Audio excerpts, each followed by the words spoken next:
Let's talk about Premier League football now.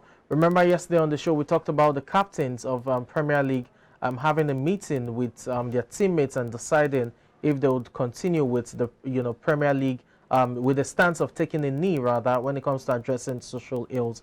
Now the players have decided that they will limit taking a knee to specific matches as well as specific days among others. What do you make of this?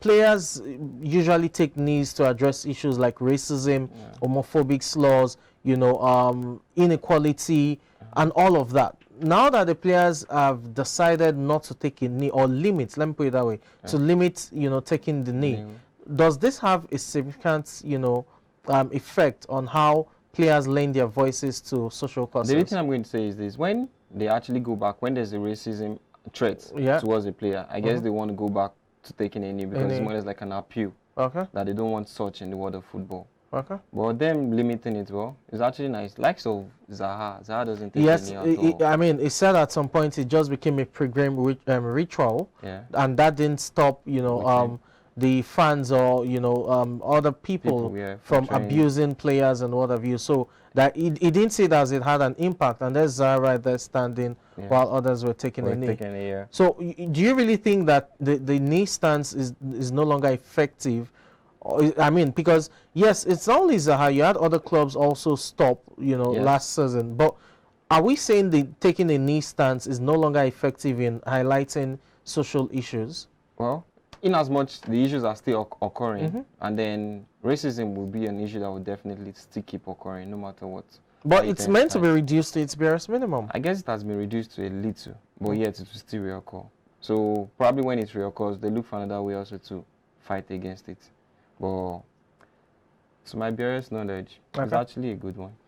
Okay, let's see how that will work out, especially for players as they try to avoid racial abuse. Remember, it's not just about racial abuses or homophobic slurs.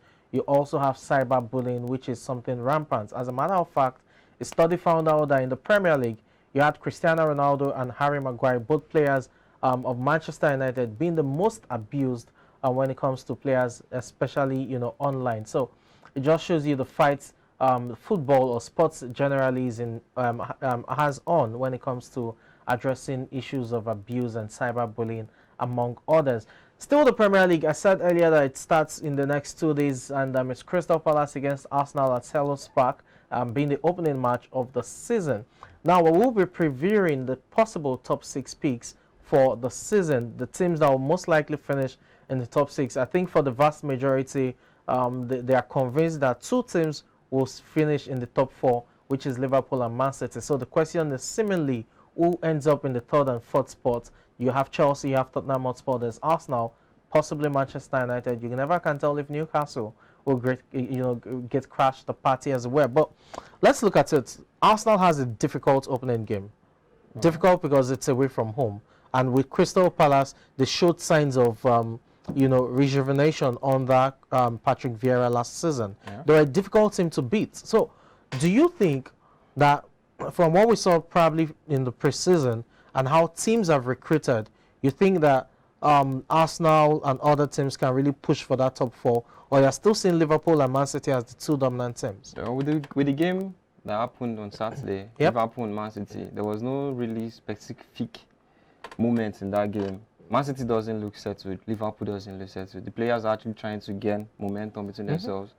Man City is actually a team who actually know they can play without Man City. I mean, with Liverpool, and they don't have much shots on target, and they're not scoring goals. Cancelo playing at the left wing, I don't think he performed that much. Basically, although he's versatile, he's versatile, but I prefer him on the right. Okay. Compared to the left wing. Then in Liverpool, the effect of Sadio Mane in that team is still affecting them. So, but they are the top guns in the team, top guns in the league. They will always be either first or second. But let's see how it goes. So, if you are part of those who think top 2 is settled, we do not know who will win the league, but top 2 is settled in terms of Liverpool, Man City. So, for the race of Champions League football, we're looking at Chelsea, Arsenal, Tottenham Hotspur, and possibly Man U fighting for just 2 spots. From how the teams have recruited, you have Chelsea with Raheem Sterling, Kalidou Koulibaly. Arsenal has recruited well as well. Tottenham Hotspur, you have to give it to Conte. Man U, well, not so much, but they've also done a bit of decent, moves in the market.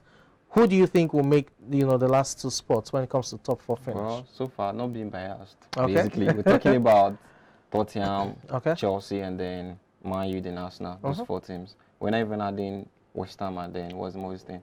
Leicester City, Newcastle, but yeah. those ones could be fighting for the Europa League football, yeah, and you all. understand. Talking about those 2 major teams, Leicester City, Tottenham.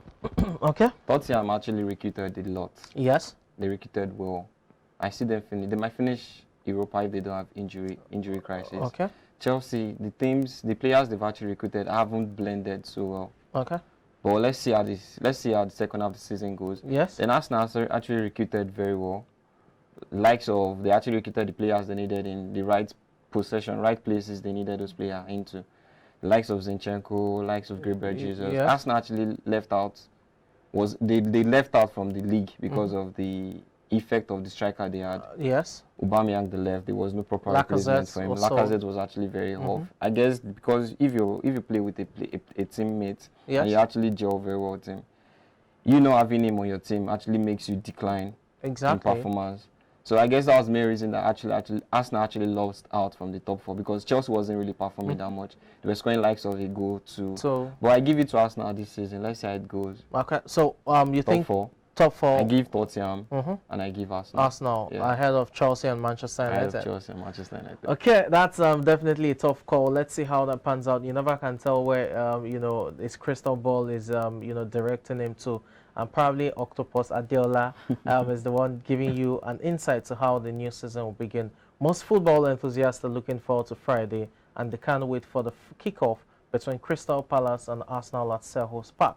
Well, let's wrap up football discussions now with the 2030 World Cup. Yes, it's 8 years away from now, but you have 4 teams who are beating. Did I say teams? Nations, I beg your pardon, who are bidding to host, the World Cup. It's a joint bid, and it's from South America. You have Uruguay, you have Paraguay, you have Chile, as well as Argentina. And all 4 teams have launched an unprecedented bid to host the World Cup, which is the 100th, the centenarian, edition of the World Cup. Remember, the first World Cup took place in 1930, and it was 13 teams that participated in that, with Uruguay defeating their neighbors Argentina by 4-2. So this time around, all 4 teams are willing, or 4 nations, I keep saying teams, apologies, all 4 nations are willing to host the World Cup. It will be it's unprecedented in terms of the bid, and it will be unprecedented if they win the bid, considering that the United States, Mexico, and Canada also launched an unprecedented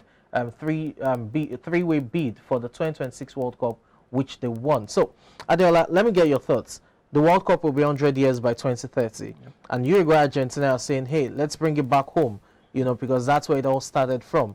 And they've added Chile and Paraguay to this. What do you make of their bid, and do you think it will be successful?